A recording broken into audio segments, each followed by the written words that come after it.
आज हम लोग डिस्कस करेंगे 10 सितंबर में पूछे गए सवाल, 10 सितंबर के फर्स्ट शिफ्ट में एसएससी सीजीएल 2024। चलिए, पहला सवाल आपका है, 3 संख्याओं का योग 18। मान लेते हैं एक संख्या ए है, एक संख्या बी और एक संख्या सी है। तो आपको क्या दिया, A plus B plus C is equal to 18। 3 संख्याओं का योग आपका 18 है। उनके वर्गों का योग 36 है। वर्गों का योग, वर्ग ए स्क्वायर, बी का वर्ग बी स्क्वायर, सी का वर्ग सी स्क्वायर, वर्गों का योग कितना है, 36 है। घनों का योग और गुणनफल के 3 गुना के बीच अंतर। आपसे क्या पूछ रहा है, घनों का योग, A cube B cube C cube, ये हो गया घनों का योग, और गुणनफल ए बी सी के 3 गुना के बीच अंतर पूछ रहा है। ठीक है, चलिए अब सबसे पहले देखिए, आप पढ़े होंगे एक formula, A plus B plus C का होल स्क्वायर क्या होता है, A square plus B square plus C square plus 2 into A B plus B C plus C A. बस यहाँ वैल्यू रख दीजिए। A plus B plus C का value कितना है आपका, 18 है। तो आपका यहाँ पे 18 रख देंगे। 18 का स्क्वायर कितना हो जाएगा, 324। A square B square C square का वैल्यू कितना है, 36 है, यानी हो गया 36 कल टू 2 into A B plus B C plus C A, ये वाला आपका। अब देखिए 36 घटा लेंगे इधर 24 में से, कितना आ जाएगा, 14 में 6 गए तो 8, 11 में से 3 गए तो 8, 288 हो जाएगा। इधर 2 इंटू ये क्या है आपका, A B plus B C plus C A, यानी 2 से काट लेंगे इसको तो कितना आ जाएगा, 144, यानी A B plus B C plus C A का मान कितना आ गया, 144 आ गया। अब यहाँ देखिए, आपको इसका फॉर्मूला भी पता है, A cube plus B cube plus C cube minus 3 A B C का। ये क्या होता है, A plus B plus C into A square plus B square plus C square minus A B minus B C minus C A. तो A plus B plus C का मान 18 दिया हुआ है, 18 रख दिए। A square B square C square का मान कितना, 36 दिया है, तो 36 रख दिए। Minus A B, minus common लिए तो A B plus B C plus C A हो जाएगा। उसका मान कितना है, 144 निकाल के लाए हैं हम, 144 निकाल के लाए हैं, तो 144 रख दिए। बस इसको सॉल्व कर लेंगे। 18 गुना यहाँ 136 में से 144 घटाएंगे तो माइनस 108, 1800, 18 44 से 1944 का आंसर आ जाएगा माइनस में, माइनस 1944। चलिए नेक्स्ट सवाल की तरफ चलते हैं।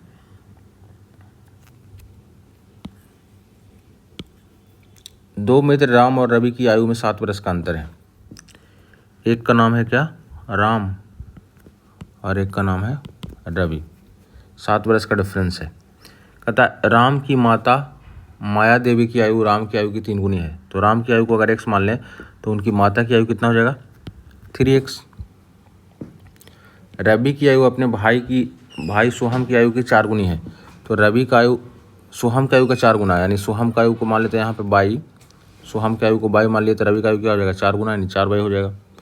अब शुरू में दिया था कि राम और रवि के बीच 7 वर्ष का अंतर है, यानी ये राम है ये रवि है, इनके बीच में कितना साल का डिफरेंस है, 7 साल का डिफरेंस है। और आगे दिया है कि माया देवी ये है और ये सोहम है कि आयु में 65 वर्ष का अंतर है, यानी इन दोनों का डिफरेंस कितना है, 65 है। तो माया देवी की आयु ज्ञात कीजिए। माया देवी की आयु, माया देवी की आयु ज्ञात करना। माया देवी की आयु क्या है, 3x है, यानी 3x का वैल्यू निकालना है आपको। चलिए इसको सॉल्व करते हैं। इधर 4 से गुना कर लेते हैं। ये क्या हो जाएगा, 4 तिया 12x जाएगा 4 बाई इज इक्वल टू 65 दूना 130 दूना 260। अब चलिए नेक्स्ट सॉल्व करते हैं इसको। अगर इसको घटा देंगे तो माइनस प्लस माइनस, 4 बाई से 4 बाई कट हो जाएगा। ये x में से 12x घंटे का क्या हो जाएगा, माइनस 11x हो जाएगा। और इधर आपका 260 में से 7 घटाएंगे तो माइनस 253, 11 दूना 22, माइनस माइनस कट जाएगा, 3 3 11 33, यानी x का मान कितना आ गया, 23 आ गया। आपसे पूछ रहा है 3x का वैल्यू, माया देवी का आयु 3x है, इसका वैल्यू पूछ रहा था। तो 23 से क्या हो जाएगा, 69 का आंसर आ जाएगा 69। बस 2 इक्वेशन सॉल्व करना है। नेक्स्ट आपका है, कोई बांस शुरू में किसी दूरी का 1/3 भाग 40 किलोमीटर प्रति घंटा की चाल से, 1/3 भाग 40 के चाल से, अगला दूरी का अगला 1/3 भाग 50 के चाल से, और दूरी का अंतिम भाग 60 के चाल से तय करता है पूरी यात्रा के लिए बस की औसत चाल। औसत चाल क्या होता है? कुल दूरी बटा समय। औसत चाल क्या होता है? कुल दूरी बटा कुल समय। तो चलिए कुल दूरी मान लेते हैं, कोई ऐसा डाटा मानते हैं जो 40, 50 और 60 से कटने वाला डेटा है। 600 मान लेते हैं, 600 आपका सबसे कट जाएगा। तो मान लेते हैं कि ये भी 600 चला, ये भी 600 चला, ये भी 600 चला, ठीक है। तो टोटल दूरी कितना हो गया? 1800 हो गया। 600 क्यों माना है? क्योंकि 640 से भी कटेगा, 650 से भी कटेगा और 660 से भी कटेगा। तो हम मान लिए कि 1/3 भाग जो है 600 के बराबर है, तो पहला 1/3 600 के बराबर है, तो बाकी 1/3 भी जो होगा सब 600 के बराबर ही होगा, ठीक है। तो टोटल दूरी कितना होगा? 6 6 6 1800 हो गया। अब यहाँ से चूँकि 40 का चाल है, 600 किलोमीटर दूरी तय करना है, तो 15 घंटा समय लगेगा। औसत चाल क्या होता है? कुल दूरी बटा समय। समय नीचे लिखेंगे। यहाँ 50 के स्पीड से 600 किलोमीटर चल रहा है, 12 घंटा समय लगेगा, 12 × 60। यहाँ 600 किलोमीटर 60 के स्पीड से चल रहा है, 10 घंटा समय लगेगा। तो आपका औसत चाल क्या हो जाएगा? कुल दूरी बटा समय। कुल दूरी हो गया आपका 1800, समय हो गया, टोटल समय कितना हो गया? 37 27 हाँ 37 हो जाएगा, 37। अब बस इसको सॉल्व कर लेना है। 48.65। हमेशा 2 अंक तक सॉल्व करेंगे, 2 अंक में ही आपका ऑप्शन आ जाएगा, ठीक है। नेक्स्ट आपका, रमेश ने 19 नवंबर 2019 को एक डीलर से कुछ सामान खरीदा। 19 नवंबर 2019 को कुछ सामान खरीदा। बिल कितना हुआ? 5480 का हुआ। 19 नवंबर का बिल, ये 19 नवंबर का बिल कितना है? 19 नवंबर का बिल आपका है 5480 का है। उसने 10 नवंबर 2019 को कुछ सामान खरीदा था। ये 10 नवंबर 2019 को सामान खरीदा था, इसका बिल 9800 था। इसका बिल कितना था? 9800 बिल था इसका। उन्होंने इस बार दोनों बिल का भुगतान किया, मतलब 19 नवंबर को ही दोनों बिल भुगतान कर रहा है। तो 10 नवंबर को खरीदा था सामान, उसका भी और अभी का भी। कुल राशि का नगद भुगतान किया, नगद भुगतान कर दिया। यदि डीलर 10 दिनों के भीतर किए गए भुगतान पर 2% छूट, तो चूंकि ये 10 नवंबर को खरीदा है और 19 तारीख को पे कर रहा है, यानी 10 दिन के भीतर पे कर दिया, तो 2% इसको छूट मिला। यानी 9800 का सामान था, 2% का छूट दे दिया। यानी 9800 का सामान था, 2% का छूट दिया, मतलब इसको 98% में वो दे दिया। और खरीद के समय नगद भुगतान पे 5% का छूट। तो ये तो अभी तुरंत खरीदा है, ये क्या है? अभी तुरंत ही खरीदा है, तो इस पर क्या कर रहा है वो? 5% छूट दे रहा है। अभी तुरंत खरीदा है, तुरंत पे कर रहा है इसको, तो 5% छूट दे रहा है, यानी 95% में बेचा होगा। तो टोटल कितना राशि का भुगतान किया? दोनों को जोड़ देंगे, सॉल्व कर लेंगे। परसेंट से क्या हो जाएगा? 00 कट हो जाता है। 98 का स्क्वायर, यहाँ देखिए 98 का स्क्वायर, 100 से कितना कम है? ये 2 कम है, तो 2 का स्क्वायर करेंगे 4 आ जाएगा। फिर 98 - 2 क्या हो जाएगा? 96, यानी हो जाएगा 9604। 100 के आसपास का बार कैसे करते हैं? प्लस 5480 गुना 95%। अब देखो इधर 5480 का 95% निकालते हैं। 5480 का 95 का मतलब क्या है? 19/20, 0 से 0 कट हो जाएगा। और यहाँ पे आपका आ जाएगा 2 से काटेंगे तो 27 दूना 54, 4 दूना 8, 9604 प्लस 1976 7 133 7 140, बाकी 14 19 दूना 38 38 और 14 52। चलो 6 4 10 1 6 2 8 9 5 14 9 5 14 14,810 रुपये आ जाएगा आंसर आपका।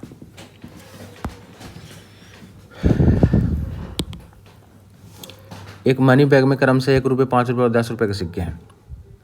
1 रुपये 5 रुपये और 10 रुपये का सिक्का है। 1 रुपया 5 रुपये और 10 रुपये का सिक्का है। 3 5 7 के अनुपात में सिक्कों का अनुपात दिया हुआ है। सिक्कों का रेशियो दिया है कितना? 3:5:7। यहाँ मूल्य का रेशियो हम निकाल लेंगे। मूल्य का रेशियो 1 रुपये का 3 सिक्का है, मतलब 3 रुपये होगा। 5 रुपये का 5 सिक्का है, मतलब 25 रुपये होगा। 10 रुपये का 7 सिक्का है, मतलब 70 रुपये होगा। यानी टोटल मूल्य आ गया 70 25 95 3 98। और यहाँ दिया है कि टोटल बैग में जो मूल्य है वो 980 है, तो 980 को 98 से तुलना कर दिए। कह रहा 10 के सिक्कों की संख्या है। 10 का सिक्का कितना है? 7 सिक्का है, तो 7 से गुना 10 10 सत्ते 70, तो 70 आंसर आ जाएगा। नेक्स्ट आपका है 750 मीटर वाली एक वृत्ताकार दौड़ में 100 रुपये एक ही बिंदु से और एक ही समय में इतना इतना के चाल से दौड़ना शुरू करते हैं। यदि एक ही दिशा में दौड़ रहे हैं, सेम दिशा में दौड़ रहा है, तो पहली बार कब मिलेगा? फर्स्ट टाइम अगर मिलना है तो क्या करेंगे, बस जो भी आपका डिस्टेंस दिया हुआ है, ये बार बार ही सवाल आ रहा है, हर सेट में यही सवाल आया है। सेम अगर पहली बार मिलना है और सेम डायरेक्शन में चल रहा है तो जो टोटल डिस्टेंस है बस उसमें चाल के अंतर से भाग दे देंगे। अपोजिट डायरेक्शन में रहेगा तो चाल के योग से भाग देंगे। तो यहाँ पे चाल का अंतर कितना हो जाएगा, 9 4 13, 4.5। इसको 5/18 से गुना कर देते हैं चूँकि किलोमीटर पर घंटा में है। दशमलव हटाएंगे, 0 ऊपर चला जाएगा। 9 दूना 18, 9 5 45, 5 5 25, 25 3 75, 300 और 2 ऊपर गुना होगा तो हो जाएगा 600 सेकंड लगेगा इसको। ठीक है, तो पहली बार कब मिलेगा, ये निकालने के लिए जो भी टोटल डिस्टेंस है उसमें चाल के अंतर से भाग दे देना है अगर समान दिशा में है तो। अगर अपोजिट दिशा में है तो भाग देना है चाल के योग से। जैसे रेलगाड़ी में कैसे करते हैं, सेम दिशा में चलता है तो चाल को हटा के नीचे भाग देते हैं, और अगर अपोजिट डायरेक्शन से रेलगाड़ी आ रहा है तो नीचे क्या करते हैं, चाल को जोड़ते हैं। बस वही कहानी यहाँ भी करना है। कहता है किरण ने 2 व्यक्तियों को 4000 का 1/8% के दर से और शेष भाग 10% के दर से उधार दिया। देखिए एलिगेशन से इसको बनाते हैं। 1/8% के दर से दिया और दूसरा भाग 10% के दर से उधार दिया।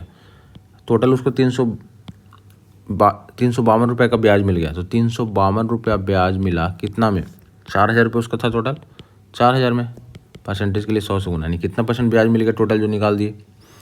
00 से 00 कट हो जाएगा। चूँकि नीचे 40 है तो सब में 40 से गुना कर देंगे तो क्या हो जाएगा, इसमें अगर 40 से गुना करेंगे तो क्या हो जाएगा, 352 हो जाएगा। इसमें 40 से गुना करेंगे तो 400 हो जाएगा। इसमें 40 से गुना करेंगे 4 32, 320 हो जाएगा। 320 और 52 कितना हो जाएगा, 32, 400 352 कितना हो जाएगा, 48, यानी 3:2 आ जाएगा। अब देखिए टोटल आपका उसके पास कितना था, 4000 था, यहाँ टोटल कितना हो गया, 5 हो गया।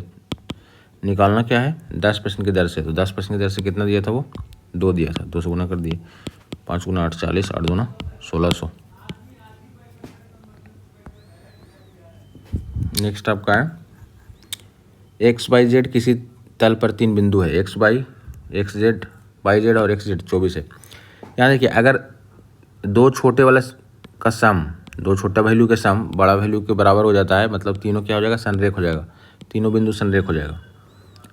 2 छोटे वाले वैल्यू का सम बड़े वाला वैल्यू के अगर बराबर हो तो तीनों संरेख हो जाएगा।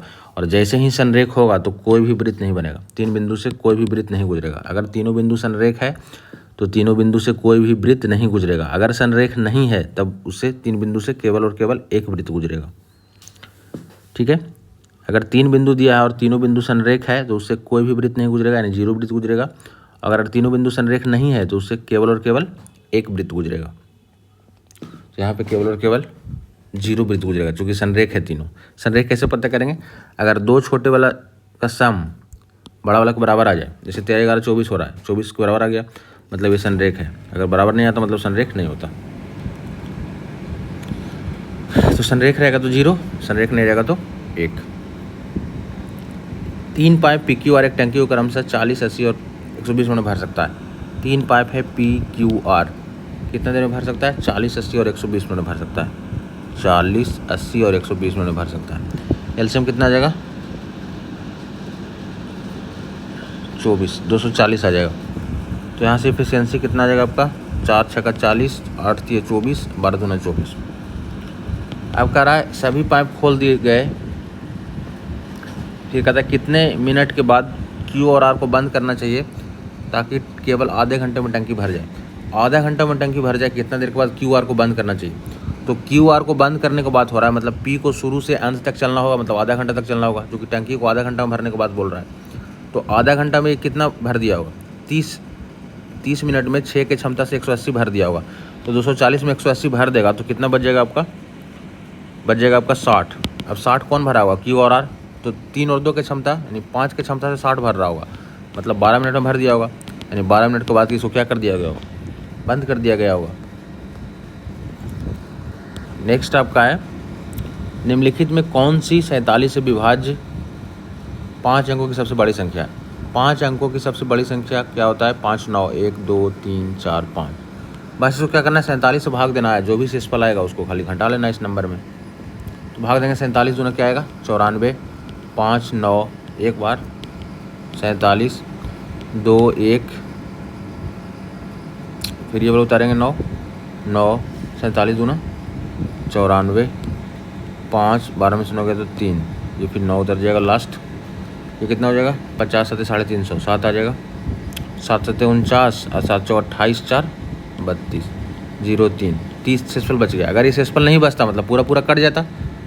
सेसफल अगर 0 बचता मतलब पूरा पूरा कट जाता, लेकिन सेसफल 30 है तो हम क्या करेंगे, इस 30 को इसमें घटा लेंगे। 9 9 9 9 9 में से 30 घटा लेंगे तो 9 6 9 9 9, यानी ये वाला संख्या क्या हो जाएगा, पूरा पूरा कट जाएगा।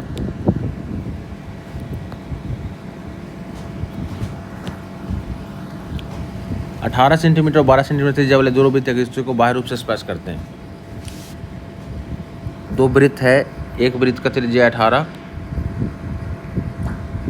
और एक वृत्त का त्रिज्या है 12, एक दूसरे को बाह्य रूप से स्पर्श करता है।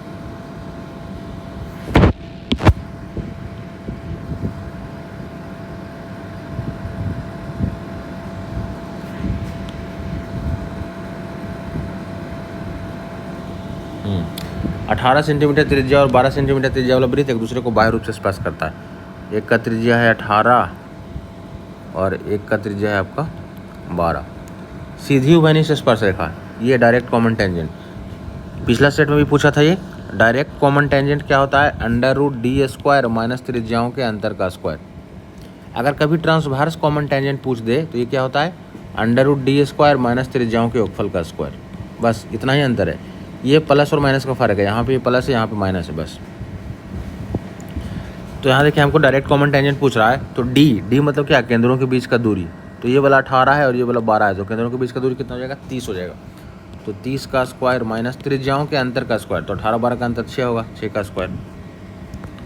अब चलिए यहाँ देखिए दोनों में 6, दोनों में आपका 6 है, दोनों में अगर आपका 6 है तो 6 स्क्वायर कॉमन ले लेते हैं, यहाँ से 5 का स्क्वायर बच जाएगा, ये 1 हो जाएगा। अब चलिए 6 स्क्वायर से बाहर क्या आ जाएगा, 6 स्क्वायर से 6 बाहर आ जाएगा। 5 स्क्वायर माइनस 1 यानी 25 माइनस 1 क्या हो जाएगा, 24। 24 को क्या बोल सकते हैं, 2√6, 4 6 का 24, 2√6 यानी 6 दूना 12√6 हो जाएगा। आंसर क्या हो जाएगा, 12√6।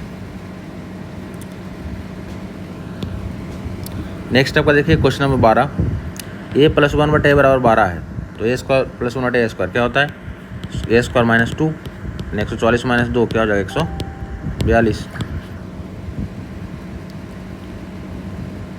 10 मीटर लंबा एक खंभा क्षैतिज से 10 मीटर लंबा एक खंभा जमीन से 30 कोण बनाते हुए एक ऊर्ध्वाधर दीवार पर तिरछा टिका हुआ है। एक दीवार पर तिरछा टिका हुआ है, ये देखिए एक यहाँ पे दीवार लेते हैं और ये यहाँ पे एक खंभा है।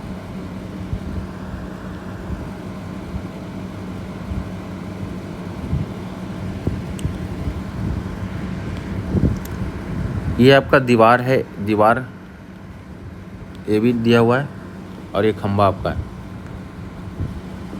ये आपका खंभा है, इसको ऐसे मान लेते हैं।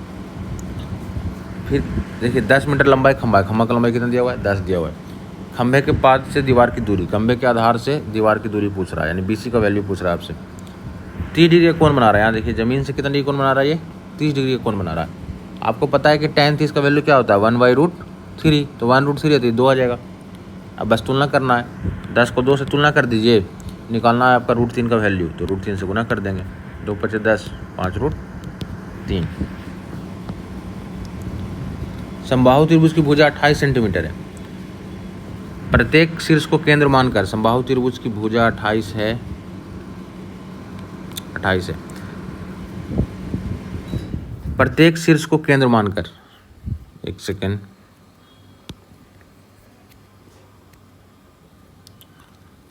ये आपका समबाहु त्रिभुज ड्रॉ कर रहे इधर,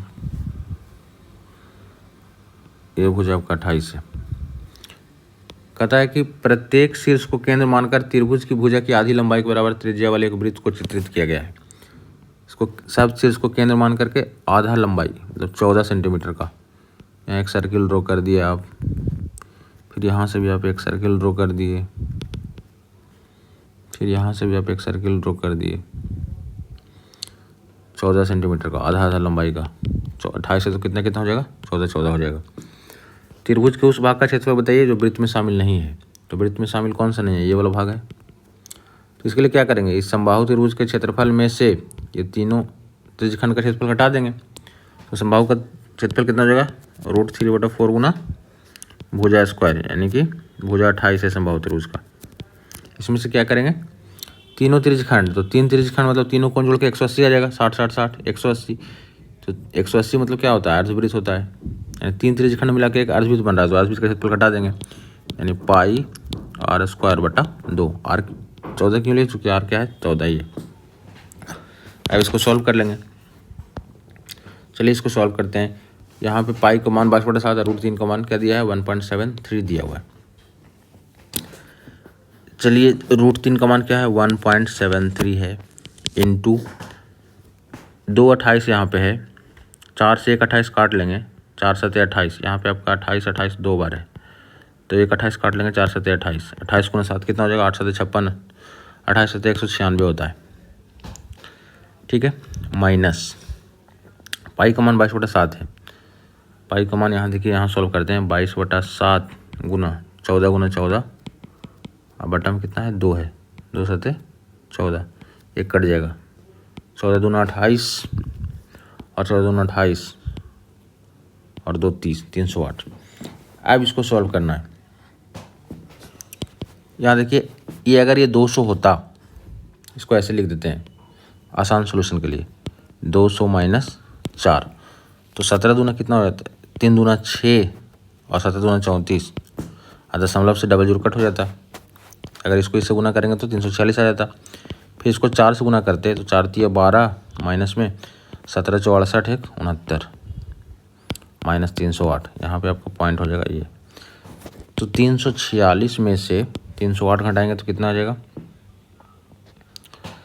338, और माइनस 6.92 घटा देंगे, तो इस लगभग क्या है ये 7 है, तो 338 में 7 घटाएंगे तो कितना आएगा 331 आएगा, यानी 331 पॉइंट कुछ आने वाला है, 08 आ जाएगा ये, 08, जो कि 92 है तो 08 आ जाएगा, सॉरी 31.18 आएगा,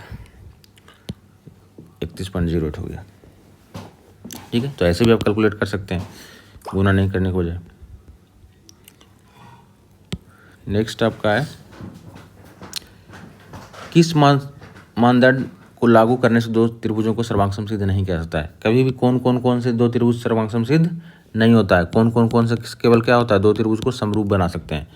नहीं तो देखिए आप, जैसे एक संभावित त्रिभुज लेते हैं 6 सेंटीमीटर भुजा का, 60 60 60 कौन है, एक संभावित त्रिभुज लिए 9 सेंटीमीटर भुजा का, संभावित त्रिभुज मतलब इसका भी कौन 60 60 होगा, तो क्या है दोनों त्रिभुज सर्वांग हुआ।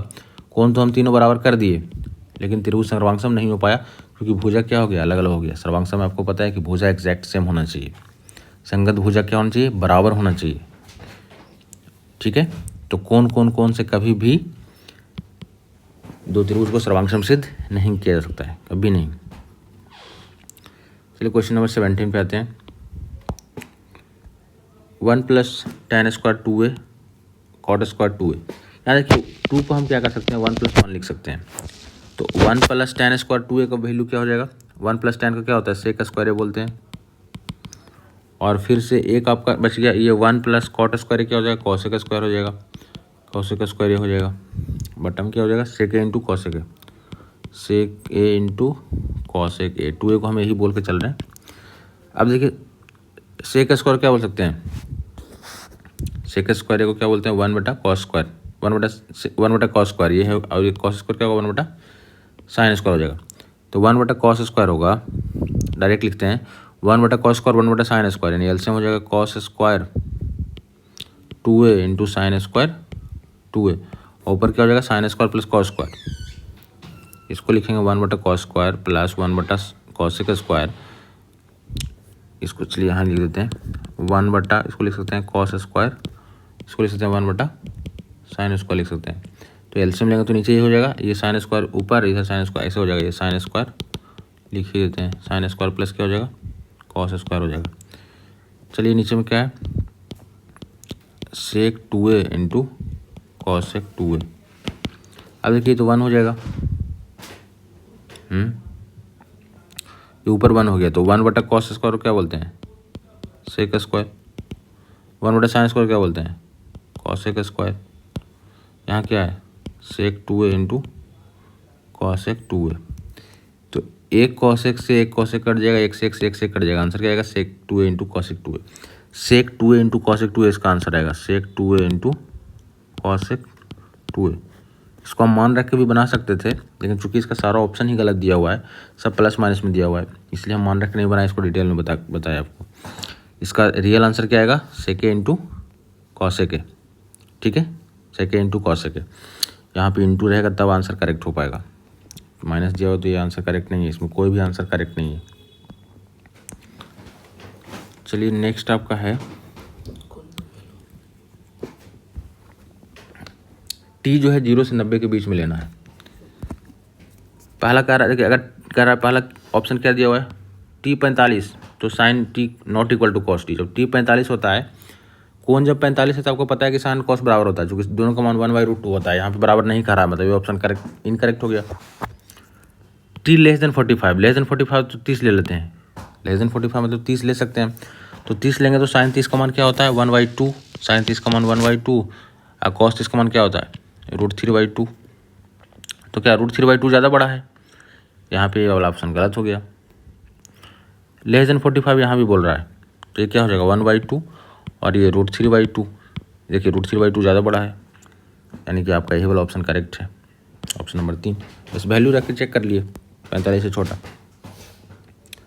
24 सेंटीमीटर ऊंचाई वाले एक लंबवृत्तीय शंकु का आयतन इतना है, 1232। शंकु का आयतन क्या होता है, 1/3 पाई r² h 24 दिया हुआ है, आयतन पूरा दिया है 1232। सॉल्व करेंगे इसको, आप 3 से काटेंगे, 3 × 8 24, 11 दूना 22, 11 एक मतलब 1 और 3, 11 1 2 2 11 दूना 22, 8 दूना 16, 16 7 122, यानी r² बराबर हो जाएगा 7। ये है और यहाँ से 7 चला जाएगा, 7 से 49, यानी r का मान क्या आ जाएगा, 7 आ जाएगा। r का मान 7 आ गया। पूछ रहा है क्या, संपूर्ण पृष्ठ क्षेत्रफल बता रहा है। संपूर्ण पृष्ठ क्षेत्रफल क्या होता है, pi r into r plus L. Pi का मान 22/7, r का मान 7, r प्लस एल। अब देखिए शंकु में ये 7 है, ये 24 है, तो ये कितना हो जाएगा, 25 हो जाएगा। एल 25 आ गया आपका, तो 7 + 25 कितना हो जाएगा, 32। 7 से 7 कट जाएगा, 22 दूना 44, 4 22 3 66, 66 4 70, 704।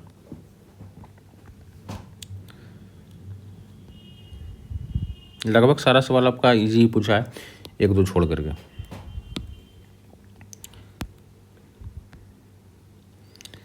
कहता है गणित और सांख्यिकी विभाग में पुरुष शोधार्थियों का अनुपात। यहाँ देखिए शोधार्थियों की कुल संख्या दिया है, भौतिकी में 35 है, महिला का दिया है 12, तो पुरुष का कितना हो जाएगा। टोटल जो 35 है उसमें 12 महिला है, तो बाकी 23 आपका क्या हो जाएगा, पुरुष हो जाएगा। उसी तरह से रसायन विज्ञान में क्या हो जाएगा, 12 पुरुष हो जाएगा। गणित में कितना हो जाएगा, 14 4 18, 14 पुरुष हो जाएगा। सांख्यिकी में क्या हो जाएगा, 12 को टोटल है, इसमें 3 को महिला है, मतलब 9 को पुरुष होगा। तो गणित और सांख्यिकी का अनुपात पूछ रहा है, तो गणित आपका 14 है तो 14, सांख्यिकी आपका 9 है तो 9, 14:9। बाकी निकालने की जरूरत नहीं था, हम आपको खाली ऐसे ही बता दिए, गणित सांख्यिकी से ही काम चल जा रहा था। यहाँ नेक्स्ट देखिए, कहता है कि 2014 में ABC की औसत बिक्री, देखिए ये आपका 2014 है, आपका ये येलो लाइन वाला, तो 14 में ABC का बिक्री, ये ए का बिक्री कितना है, 70 है, बी कितना है 35 है, और सी कितना है, सी आपका 80 है। तो बिक्री कितना हो जाएगा, 8 7 15 3 18, 185। औसत कर रहा है तो 3 कर देंगे। फिर का 2013 में ACF की औसत बिक्री, 2013 पर ब्लू वाला लाइन है, तो ACF ए आपका 50 है, ये आपका 50 है, सी कितना है आपका 60 है, और एफ कितना है आपका, एफ आपका 40 है। इसका औसत कितना हो जाएगा, 50 60 60 40 और 150, ये हो जाएगा 150/3। पता है 2014 में ABC की औसत बिक्री, 13 में इतना की औसत बिक्री कितना % है, इसका वैल्यू पूछ रहा है। यानी 185 जो आपका है, 185/3 जो है आपका 150/3 का कितना % है,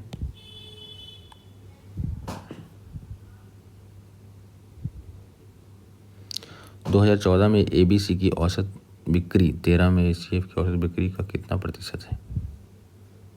कुछ जोड़ने में गलत नहीं हो गया, ABC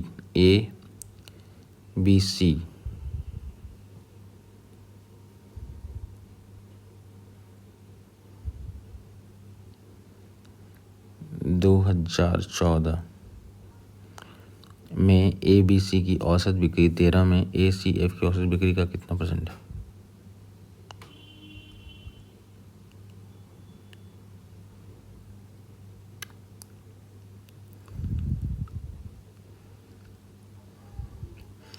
चौदह में ABC की औसत बिक्री जो है आपका ये वाला है 185/3 और 13 में ACF की औसत बिक्री ये है। ये जो डेटा है इसका कितना परसेंट पूछ रहा है? गुना 100, 50 से 150 गुना 100, 3 छक्का 18, 3 पचे 15, 65 दूना 130% आ जाएगा। इसका आंसर 130% आएगा। इसका आंसर ये उल्टा लगता निकाल दिया है।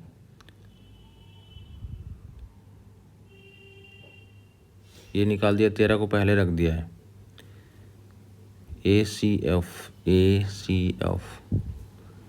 रूल लाइन्स करेक्ट है। ये कर दिया 150/185 गुना 100 कर दिया शायद। 3 छक्का 18, 3 पचे 15, 12 पचे 60, 13 पचे 65, 1200/13 कर दिया है। 13 17 से भी नहीं आएगा।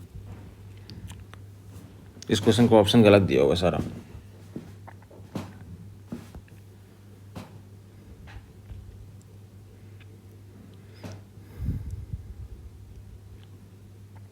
एक 130% इसका आंसर आएगा। नेक्स्ट आपका है 2015 से 18 तक सभी वर्षों के लिए B प्रकार की कारों का औसत उत्पादन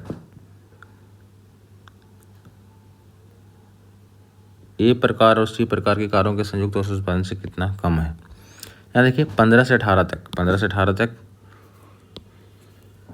सभी वर्षों के लिए B प्रकार की कारों का औसत उत्पादन B, ये देखिए B का औसत उत्पादन कितना आएगा? 0। यहाँ जोड़ लेते हैं, एक सेकेंड, यहीं पे जोड़ देते हैं,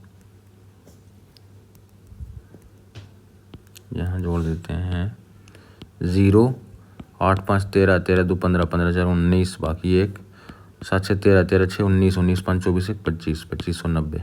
औसत करना है तो क्या हो जाएगा? 2590/4। ये आपका औसत आ गया। फिर कहता है कि A प्रकार और C प्रकार की कारों के संयुक्त औसत उत्पादन है। A प्रकार का औसत कितना हो जाएगा पहले देखते हैं। हो जाएगा 0, 4 6 10, बाकी 1, 8 9 17, 17 17 और 15 32 और 1 33, 3300/4 हो जाएगा। ये 3300/4 एक आपका हो गया। फिर C का भी निकाल लेते हैं। C का आपका क्या हो जाएगा? 0, 9 6 15, बाकी 1, 9 17, 17 27, 27 1 28, 28 12 40, 4050 हो जाएगा। तो 4050/4। ये B प्रकार का जो औसत उत्पादन है कितना आया? 4 6 24, 1 9, 4 4 16, 3 0, 4 7 28, 4 2 4 7 28, 2 0 4 5 20। ठीक है, इतना आ जाएगा आपका। ये B प्रकार का औसत उत्पादन इतना आ गया, B का औसत उत्पादन इतना आ गया। A का कितना आएगा? 4 8 32, 1 0, 4 2 8, 4 5 20, 825 आ गया। ये कितना आएगा? 1040, 12 44, 2 0.5। ये A का आ गया और ये C का आ गया। इसका संयुक्त औसत उत्पादन बोल रहा है। संयुक्त निकालना है तो फिर से जोड़ के 2 से भाग देंगे। तो संयुक्त औसत उत्पादन कितना हो जाएगा? 10 8 18, 25 12 37, 1837.5/2, यानी 937 को बोलेंगे 16, 18 दूनी 36, 18 और 75.75 हो जाएगा ये। चलिए, इन दोनों का डिफरेंस पूछ रहा है। B का जो औसत उत्पादन है वो और A और C का जो संयुक्त औसत उत्पादन है वो, उन दोनों का डिफरेंस 918.75 माइनस 647.50। क्या देखिए 25 में 50 घटाएंगे तो 0.25 ही लास्ट में आएगा। तो 0.25 लास्ट में एक ही ऑप्शन में है। नेक्स्ट आपका है अंकित मूल्य पर 65% की छूट और 40 और 30% की 2 क्रमिक छूट में विक्रय मूल्य बनता है 105 का है। एक बार दिया क्या 65% का छूट दिया वो, और एक बार 40 और 30 का छूट दिया। तो 40 और 30 का एकल छूट कितना हो जाएगा? 30 + 40 - 30 × 40/100। 0 0 कट जाएगा, 4 3 12, 70 में से 12 हटाएगा तो कितना आएगा 58। कितना का डिफरेंस हो जाएगा 7 का, यहाँ डिफरेंस दिया कितना 105 का। तो तुलना कर दिए, अंकित मूल के लिए 100 से गुना कर देंगे, 15 से 75 से 1500। दी गई तालिका में AC अनुपात BD, AC अनुपात BD पूछ रहा है। A का वैल्यू कितना है 25 है, अनुपात B का वैल्यू कितना है 40 है। सॉरी एक सेकंड, डायरेक्ट कर लेते हैं। AC अनुपात BD सॉल्व कैसे करते हैं, नज़दीक नज़दीक को गुना, दूर दूर को गुना करते हैं। नहीं सॉल्व करेंगे तो BC बराबर क्या हो जाएगा AD हो जाएगा। BC यानी 40 गुना 30, AD यानी 25 गुना D का वैल्यू निकालना है आपको। चलिए 5 5 25, 6 5 30, 5 8 40, 6 8 48, D का मान क्या हो जाएगा 6 8 48। लास्ट आपका है, प्रिया ने स्कूटर बेचकर विक्रय मूल्य के 1/6 के बराबर लाभ अर्जित किया। विक्रय मूल्य का 1/6, चलिए विक्रय मूल्य को मान लेते हैं 6, सेलिंग प्राइस को क्या मान लिए 6, तो प्रॉफिट क्या हो गया 6 का 1/6 मतलब 1। तो 6 रुपये में बेचकर 1 रुपया लाभ हो गया, मतलब खरीदा होगा 5 रुपये में। इसी सामान को आप 6 रुपये में बेचे और उसके बाद आपको 1 रुपया प्रॉफिट हो गया, मतलब उस सामान को 5 रुपये में खरीदे होंगे। पूछ रहा है परसेंटेज लाभ, लाभ हमेशा क्रय मूल्य पर निकलता है, तो लाभ 1 है, क्रय मूल्य कितना है 5 है, परसेंटेज के लिए 100 से गुना। लाभ हमेशा किस पे निकलता है क्रय मूल्य पर निकलता है। इस डेटा का कोई ज़रूरत नहीं है, परसेंटेज निकालने में एक्चुअल डेटा का कोई ज़रूरत नहीं पड़ता है। ठीक है, नेक्स्ट सेकंड शिफ्ट का सॉल्यूशन करेंगे।